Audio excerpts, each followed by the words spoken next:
हम बात कर रहे थे राजस्थान के लोक देवताओं के बारे में। हमने गोगा जी, रामदेव जी और पाबू जी के बारे में पढ़ लिया। आज हम चर्चा करेंगे 5 पीरों में जो पीर है हड़बू जी सांखला के बारे में। हड़बू जी सांखला राव जोधा के समकालीन थे और रामदेव जी के मौसेरे भाई। हमने रामदेव जी के बारे में पढ़ा था, तो हड़बू जी सांखला रामदेव जी के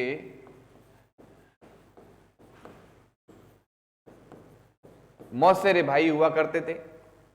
इनका जन्म भुंडेल नामक एक गांव है जो नागौर में पड़ता है, वहां इनका जन्म हुआ। पास में आपको तस्वीर दिख रही होगी हमारे जो पीर, 5 पीरों में बहुत ही विख्यात लोक देवता हड़बू जी की। हड़बू जी के पिताजी का नाम मेहाजी सांखला और मेहाजी सांखला के 6 पुत्र थे, जिनमें परम ओजस्वी पुत्र जिनकी गाथा गुणगान का आज हम लाभ उठाएंगे, उनका नाम है हड़बू जी सांखला। इनके जो वाहन है, इनके वाहन का नाम है सियार। इनके वाहन का नाम है सियार, इनका वाहन है। रामदेव जी के मौसेरे भाई हड़बू जी। हड़बू जी अपनी पिताजी की मृत्यु के बाद, जब इनके पिताजी की मृत्यु हो जाती है, उसके बाद ये चले आते हैं एक स्थान है, हड़बू जी चले आते हैं एक स्थान है जिसका नाम है हरबम जाल। इस मृत्यु से बहुत ही आत्म दुख होता है, एक दुखों का पहाड़ टूट जाता है और हरबम जाल आने के बाद वो एकांत में रहना शुरू कर देते हैं। बहुत ही शस्त्र के विद्वान, बहुत ही जानकार आदमी एकांत में रहना शुरू कर देते हैं, ना किसी से मिलना, ना किसी से बात करनी। एक बार रामदेव जी हरबम जाल आते हैं और यहाँ पे मुलाकात करते हैं हड़बू जी से। कहते हैं कि देखो यार, जन्म मृत्यु ये हमारे हाथ में नहीं है, ईश्वर के हाथ में है, उसकी देन है, सब कुछ जो होता है उसी की मर्जी होती है, उसके आगे किसी का बस नहीं। मानते हैं कि किसी प्रिय व्यक्ति की मृत्यु हो जाती है, जो अपने परिवार का सदस्य होता है, तो बहुत दुख होता है, लेकिन अपन समाज से कट तो नहीं जाते, एकांत में तो रहना नहीं शुरू कर देते। ऐसा थोड़ी ना होता है। आप इस एकांत में क्यों रहते हैं? आप जाइए, लोगों का परोपकार कीजिए, समाज की भलाई के लिए काम कीजिए, थोड़ा बाहर आइए, समाज से घुलिए मिलिए लोगों से। इस तरह एकांत में रहना अच्छी बात नहीं है। आप इतने विद्वान पुरुष हो और आप एकांत में रहे हड़बू जी, तो समाज का उत्थान कौन करेगा? हड़बू जी कहते हैं यार रामदेव जी, मुझे तो कुछ पता ही नहीं है, काफी समय हो गया एकांत में रहते हुए, ये सब मैं काम कैसे करूं? तो रामदेव जी कहते हैं कोचिंग लो। मैंने भी कोचिंग ली है। तो इनके भी जो गुरु हुए हैं, इनके गुरु का नाम भी है बालीनाथ जी। रामदेव जी ने भी बालीनाथ जी से कोचिंग ली और हड़बू जी ने भी बालीनाथ जी से कोचिंग ली। और ऐसा कहा जाता है कि हड़बू जी शकुन शास्त्री, वचन सिद्ध पुरुष और वीर योद्धा हुए।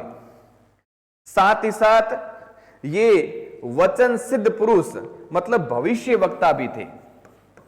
भविष्य वक्ता, लोगों का हाथ देखकर उसके भविष्य के बारे में बता देते थे हड़बू जी। इन्हीं के समय में समकालीन जो राजा हुए थे वो है राव जोधा। ये जो राव जोधा जी है, वो राव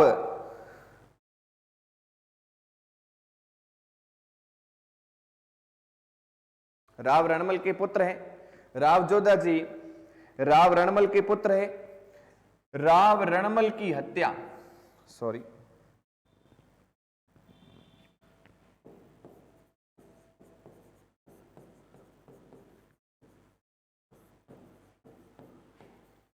राव रणमल के पुत्र जोधा जी, राव रणमल की हत्या हो जाती है मेवाड़ दुर्ग में, मेवाड़ के चित्तौड़गढ़ दुर्ग में।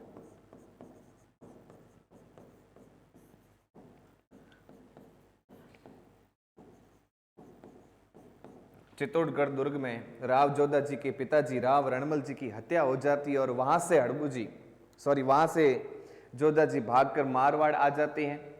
उस समय मारवाड़ में मेहरानगढ़ नहीं था और उस समय मारवाड़ की जो राजधानी थी वो मंडोर थी। मारवाड़ की 3 राजधानियां, सबसे पहले पाली, उसके बाद मारवाड़ की राजधानी खेड़ हुई, और लास्ट में जो मारवाड़ की राजधानी हुई है वो मंडोर हुई है। मंडोर को किसी से जीता नहीं गया था, मंडोर दहेज में मिला था।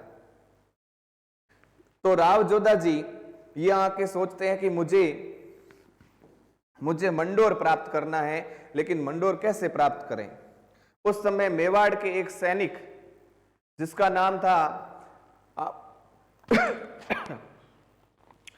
नाम था आहड़ा हिंगोला, वो यहां पे अधिकार कर लेते हैं और अब इनसे जीता कैसे जाएं, युद्ध करते हैं राव जोधा जी, लेकिन वहां से वो पराजित हो जाते हैं। तब किसी ने कहा कि आप जाइए हड़बू जी के पास जाइए, हड़बू जी भविष्य वक्ता है, वो आपको हाथ दे के बता देंगे कि आपके नसीब में राजपाट है या नहीं है। उन्होंने कहा ये बात तो ठीक है। वो हड़बू जी के पास जाते हैं और कहते हैं कि मुझे मंडोर जीतना है, क्या किया जाए। हड़बू जी कहते हैं आप मंडोर के लिए लड़िए, इस बार आप पक्का मंडोर जीत जाएंगे। उनको जीत का आशीर्वाद देते हैं और साथ में हड़बू जी अपनी कटार देते हैं कि जब आप युद्ध में जाएं तब इस कटार को साथ में रखिएगा, मंडोर आपका होगा। युद्ध होता है हिंगोला के साथ, मेवाड़ के सैनिक आहड़ा हिंगोला के साथ युद्ध होता है और हिंगोला को पराजित कर देते हैं, वहीं उसको लिटा देते हैं, खेल उसका खत्म कर देते हैं और मंडोर पे विजय प्राप्त कर लेते हैं जोधा जी। राव जोधा जी खुश होकर जोधपुर में ही फलोदी के पास एक गांव है बेंगटी, फलोदी में एक गांव है बेंगटी, वहां की जागीर हड़बू जी को दे देते हैं। हड़बू जी बहुत ही संत टाइप के आदमी बेंगटी में जाते हैं, अपनी आश्रम कुटिया अच्छे से बनाते हैं, रहने लगते हैं और साथ में जोधा जी इनको एक गाड़ी देते हैं, बैलगाड़ी देते हैं ताकि आराम से आ सके जा सके। हड़बू जी संत टाइप के होने के कारण इन्होंने विकलांग गायों के लिए, विकलांग गायों की सेवा या पंगु,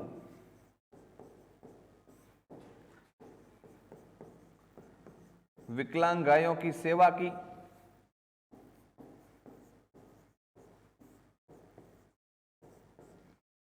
विकलांग गायों की सेवा की और वहीं पे अपना स्थान बना लिया। और रामदेव जी जब समाधि लेते हैं तो रामदेव जी के समाधि लेने के 8 दिन बाद, रामदेव जी के समाधि लेने के 8 दिन बाद हड़बू जी वहीं बेंगटी गांव में समाधि ले लेते हैं, बेंगटी गांव में समाधि ले लेते हैं। यह बेंगटी गांव, यहां पर हड़बू जी समाधि ले लेते हैं और यहां पर बनाया जाता है इनका मंदिर, यहां पर इनका मंदिर बनाया जाता है, बहुत ही भव्य मंदिर बनाया जाता है हड़बू जी का। इस प्रकार ये मंदिर है और इस मंदिर पे लिखा हुआ है हड़बू जी का मंदिर, हड़बू जी का मंदिर। इस मंदिर में इनकी प्रतिमा नहीं है, इस मंदिर में इनकी प्रतिमा नहीं है, लेकिन इस मंदिर में एक बैलगाड़ी, ये गाड़ी है, बैल तो नहीं है, ये गाड़ी है, ये बैलगाड़ी,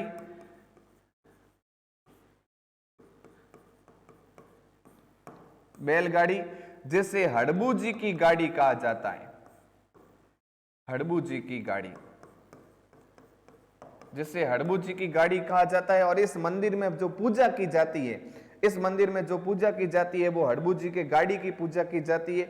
और ऐसा कहा जाता है जब किसी व्यक्ति कोई उनसे मांगता है, कुछ मन्नत मांगता है और मन्नत जब पूरी हो जाती है, मनोकामना पूरी होने के बाद इस बैलगाड़ी की पूजा की जाती है। और इनके जो पुजारी होते हैं वो सांखला जाति के राजपूत ही होते हैं, इनके जो पुजारी होते हैं वो सांखला राजपूत होते हैं, हड़बू जी के पुजारी।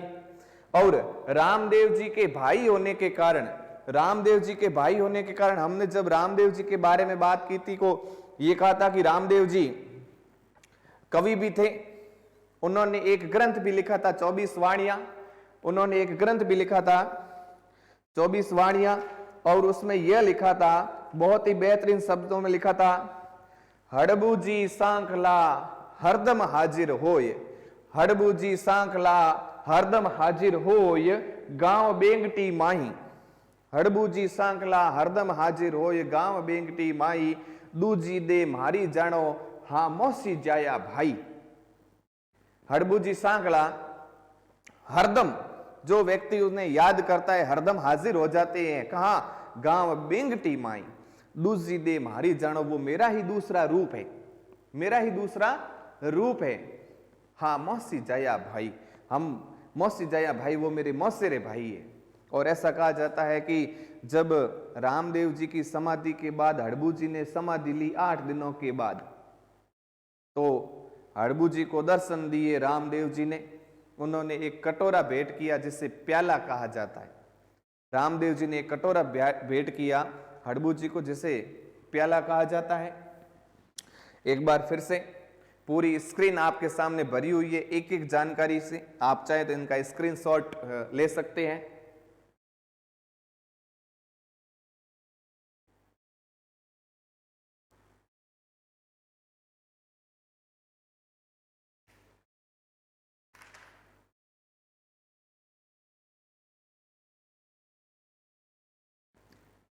नेक्स्ट हम बात करेंगे मेहजी मांगलिया।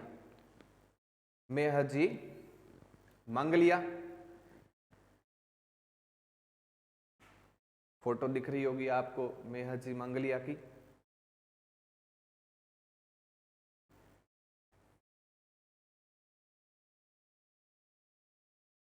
ये मेहजी मांगलिया जिनका जन्म जोधपुर के तापू गांव में हुआ। पिता का नाम कीलू जी या केलू जी, इनकी मम्मी का नाम मायरदे।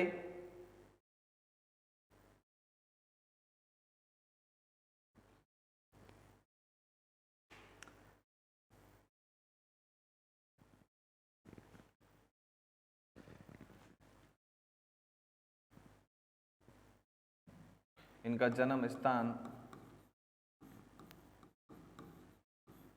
तापू गांव। पिता का नाम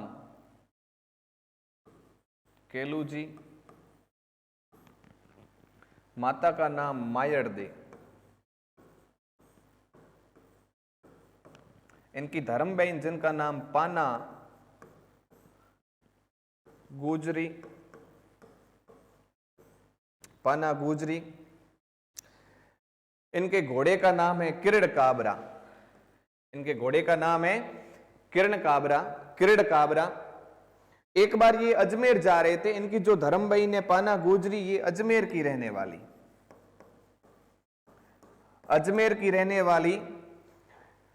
मेहाजी का जो युद्ध है, ये मेहाजी मांगलिया इसलिए कहलाए दोस्तों, मेहाजी का लालन पालन, इनका पालन पोषण इनके ननियाल में हुआ।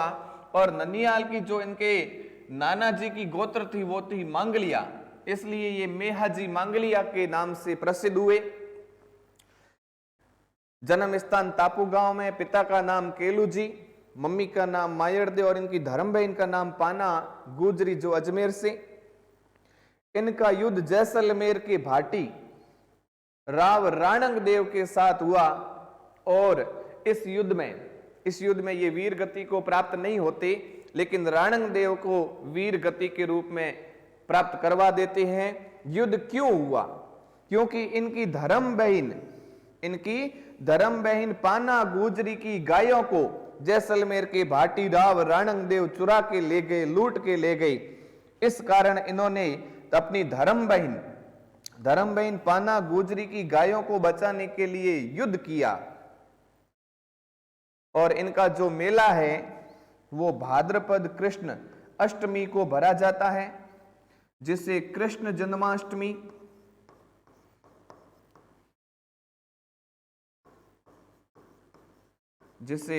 जन्माष्टमी और मेहाजी के जो भक्त हैं वो इसे कहते हैं मेहाजी की अष्टमी। मेहाजी की अष्टमी।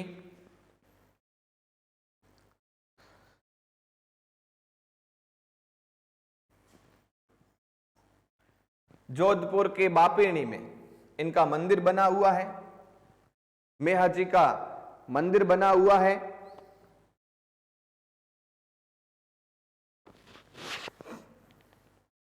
आगे बात करते हैं वीर तेजा जी के बारे में, लीलन के बारे में। तेजा जी के बारे में कौन नहीं जानता, सबसे विख्यात प्रसिद्ध लोक देवता तेजा जी। हम 5 पीरों के बारे में बात कर चुके हैं, लेकिन राजस्थान के लोक देवता बहुत है। अभी तक हमने जो रामदेव जी, गोगा जी, मेहा जी, हड़बू जी और पाबू जी के बारे में बात की, वो तो है राजस्थान के 5 पीर लोक देवता। अब हम राजस्थान के और भी लोक देवताओं के बारे में बात करेंगे, वीर तेजा जी के बारे में। देखिए इनकी प्रतिमा का एक अद्भुत ही नजारा है, जिन्हें देख के हमारे अंदर एक प्रेरणा जाग उठती है। बहुत ही बढ़िया गाथा है तेजा जी की। आज हम पूरा आनंद लेंगे इनकी वीर गाथा का, वीर रस का। तेजा जी जो धौलिया गोत्र के जाट परिवार में इनका जन्म हुआ। तेजा जी का इनका जो जन्म है वो 29 जनवरी 1073 ईस्वी में, या विक्रम संवत 1130 को माघ शुक्ल चतुर्दशी को हुआ। ईस्वी से विक्रम संवत हमेशा 57 वर्ष आगे रहता है, 57 वर्ष आगे रहता है। और इनका जो जन्म स्थान माना जाता है, जन्म स्थान वो है खरनाल नागौर। पिताजी का नाम ताहड़ जी, इनकी मम्मी का नाम राम कुंवरी जी, पत्नी का नाम पेमल दे। इनका जो ससुराल है वो पनेर अजमेर में है। और घोड़ी का नाम कौन नहीं जानता, हम पहले भी चर्चा कर चुके हैं, लेकिन फिर तेजा जी की घोड़ी का नाम है लीलन। लीलन छम छम नाचे। और इनके जो पुजारी होते हैं या जो भोपा होते हैं उन्हें घोड़ला कहा जाता है। इनके जो पुजारी और इनके जो भोपा होते हैं वो घोड़ला, इन्हें घोड़ला कहा जाता है। और ये बिल्कुल सटीक भी है कि जो इनके पुजारी होते हैं वो नाक को अपनी जीभ पे डसा लेते हैं और उनके ऊपर विष का कोई प्रभाव नहीं होता। ऐसा क्यों, हम बात करेंगे कि क्या कारण है। लाछा, गोजरी और सुरसुरा। अब तेजा जी के बारे में कुछ और बातें करते हैं। ऐसा कहा जाता है तेजा जी किसान परिवार से बिलोंग करते थे। गांव के लोग ज्यादातर किसान होते हैं और वो गांव में किसान का काम भी करते हैं। तेजा जी भी किसान थे, गांव का काम करते। और पश्चिमी राजस्थान में तो जो कृषि का काम है भाई, करना बहुत ही मुश्किल काम है। क्यों, पश्चिमी राजस्थान में गर्मी होती है और जेठ, आषाढ़, श्रावण, भाद्रपद माह की ये जो गर्मी होती है, बड़ी भयंकर गर्मी होती है। इस समय बारिश होती है, लोग खेतों में काम करते हैं तो बहुत ही ज्यादा गर्मी होती है। तो अक्सर यूं होता है कि जो पुरुष होते हैं सुबह जल्दी उठ के चले जाते हैं काम को, कि दोपहर में वापस आएंगे, रेस्ट करेंगे, फिर शाम के समय काम पे जाएंगे। तो उनका ये शेड्यूल रहता है। अक्सर यदि सुबह जाते, सुबह उठ के 5-6 बजे कोई व्यक्ति चले जाते तो इतना सुबह कोई खाना भी नहीं खा पाता, खाना खा भी नहीं सकते, भूख भी नहीं होती, और इतना सुबह जल्दी कौन बनाए। तेजा जी की मां ने आदेश दिया कि तेजा, बारिश का मौसम है, बारिश कभी भी हो सकती है और अच्छे से खेत का काम किया जाए। तेजा जी खेत में जाते हैं, काम करते हैं। 12 बजे, 1 बजे, 2 बजे बहुत ही भयंकर गर्मी पड़ रही है और तेजा जी तन मन से खेत का काम कर रहे हैं। और जब व्यक्ति खेत में काम करने चला जाता है तो महिलाएं वहीं रहती है सुबह के समय, ताकि घर का काम निपटा के उसके बाद जो पुरुष वगैरह है तो उनके लिए खाना बनाए, या तो उनके लिए टिफिन भेज दे, या फिर उन्हें कह दे कि भाई खाना तैयार है, आप आके खा लीजिए। लेकिन घर से खेत दूर हो तो उनके लिए भोजन भेज दिया जाता है, जिन्हें भात कहते हैं। ऐसा ही हुआ, काफी समय हो गया, 12 बजे, 1 बजे, समय 3 बजे का हो गया और तेजा जी की भाभी खाना लेके आती है। और तेजा जी कहते हैं, भाभी जी थोड़ा सा ध्यान रख लिया करो, सुबह से आई हैं, कृषि का, किसान का काम या ऐसे तपती धूप में करना कोई आसान नहीं है, थोड़ा टाइम से खाना ले आया करो, बड़ी अच्छी बात होगी। भाभी जी को गुस्सा आ गया इस बात पे। अपने से तो न जल्दी आज आया जाए न कल आया जाए, अगर गरम गरम फलका खाना ही है तो थाली आप वाली ने बुला दो, वो तो पियर बैठी है, वहां अपने बाप का काम कर रही है, और मैं तो इसी टाइम से आऊंगी, जब मुझे टाइम मिलेगा तब आऊंगी, अभी मैं पीछे बच्चों को रोते हुए छोड़ के आई हूं। तेजा जी को गुस्सा हो जाता है, भाभी जी वापस डायलॉग मारते, भाभी जी अब खाना खाएंगे तो अपनी वाली के हाथ से ही खाएंगे, ये लो आपका टिफिन, वापस ले जाओ या बीच में पक्षियों को डाल दो। तेजा जी क्रोधित होते हैं और वहां से आ जाते हैं घर आके लीलड़ को तैयार करते हैं, उसका श्रृंगार करते हैं।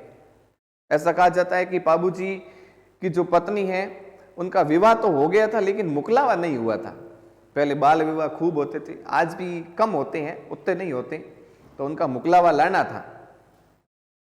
वो चढ़ते हैं घोड़ी पे, उससे पहले बंदा पहली बार ससुराल जा रहा है मुकलावा लाने के लिए, शेरवानी पहनते हैं, साफा पहनते हैं, ऊपर तुर्रा, तलंगी, पेच, एंटीना सब लगाते हैं, एक हाथ में तलवार और दूसरे हाथ में भाला लिए लीलन पे बैठते हैं, और उनकी असवारी लीलन पे क्या लगती है, वाह देखिएगा आप, सिर पे साफा बांधा हुआ, हाथ में भाला, और वहां से निकल पड़ते। हथियार तो इसलिए ले जाते कि जाते मुकलावा लाने के लिए तो उस समय महिलाओं के पास खूब गहने होते थे, तो आते वक्त कहीं देरी हो जाए, कोई लूटपाट खूब हुआ करती थी, तो कोई साधन भी तो होना चाहिए उनसे निपटने के लिए।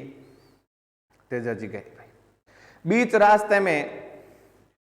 बीच रास्ते में उनकी मुलाकात एक दौड़ती हुई महिला से हुई जिनका नाम लाछा गुजरी। तेजा जी जा रहे थे और वहां के मेर के मीणा लाछा गुजरी की गायों को लूट के चले गई। अब बेचारी अकेली महिला कर भी क्या सकती है। उन्होंने देखा कि एक व्यक्ति घोड़े पे चढ़ा हुआ, सूट बूट बड़ा जेंटलमैन बना हुआ, वहां गए, हाथ जोड़े, मैं आपके धर्म की बहन हूं, मुझे धर्म बहन मानकर मेरी गायों की रक्षा कीजिए। तेजा जी कहते हैं कौन लेकर गया आपकी गायों को? लाछा गुजरी कहती है मीना लेकर गए हैं मेर के। तेजा जी वहां से पीछा करते हुए उनके पास जाते हैं और उनसे युद्ध करते हैं। युद्ध करते करते तेजा जी के शरीर पूरा का पूरा रक्त से लाल हो जाता है, जहां देखो घाव ही घाव, क्योंकि सामने वालों ने भी युद्ध किया होगा, उन्होंने कोई गुब्बारे तो छोड़े नहीं होंगे। वो उनकी गायों को वापस ले आ जाते हैं, और लाछा गुजरी जब गायों को देखती है तो कहती है कि तेजा जी सारी गायें आ गई लेकिन एक गाय का बछड़ा पीछे रह गया। तेजा जी फिर लीलन पे सवार होकर चढ़ते हैं चढ़ाई और जाते हैं, तब वो देखते हैं कि सुरसुरा गांव के पास एक कहीं आग लगी हुई है थोड़ी सी, और उस आग में सांप जल रही है। तेजा जी वहां गए, उनको बड़ा दया का भाव था, उन्होंने एक सांप को अपने भाले से बाहर निकाल दिया।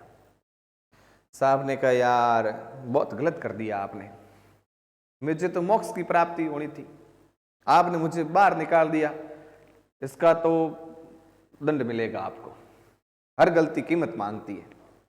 तेजा जी ने कहा मैंने गलती क्या की? आपकी जीवन लीला बचाई है, जिंदगी बचाई है, और इसमें मेरी भूल है, कोई बात नहीं, आप मुझे दंड देना चाहें तो दे सकते हैं, लेकिन मेरा पहला कर्तव्य है मैं लाछा गुजरी की गायों को बचाऊं। मैं वचन देता हूं गाय को सकुशल उस बछड़े को लाके मैं वापस आऊंगा। वहां से तेजा जी चले जाते हैं, फिर वहां से युद्ध होता है, भयंकर युद्ध होता है। इस बार जगह जगह रक्त ही रक्त, कोई जगह ऐसी नहीं कि जहां पे वो सांप डस सके।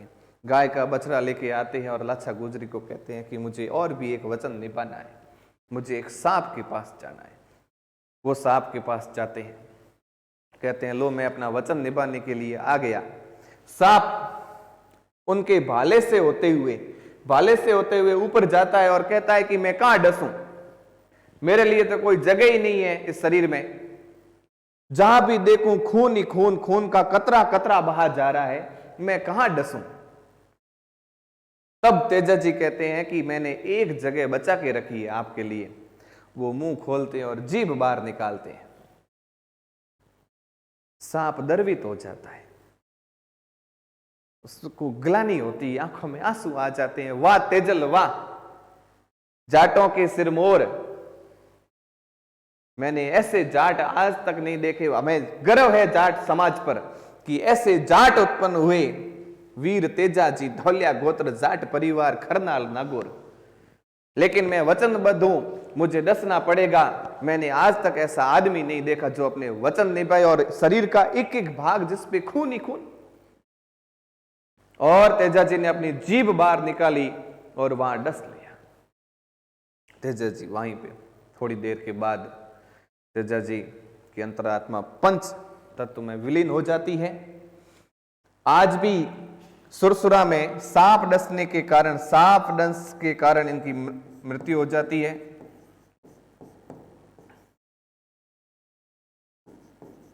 सुरसुरा नामक स्थान में इनकी मृत्यु हो जाती है। लेकिन तेजाजी कहते हैं मैं तो इस सांप दंश से मर जाऊंगा, लेकिन आज के बाद कभी किसी व्यक्ति को यदि सांप ने दंश लिया और वो मेरे मंदिर पे या मुझे याद कर लिया, मैं उससे मरने नहीं दूंगा।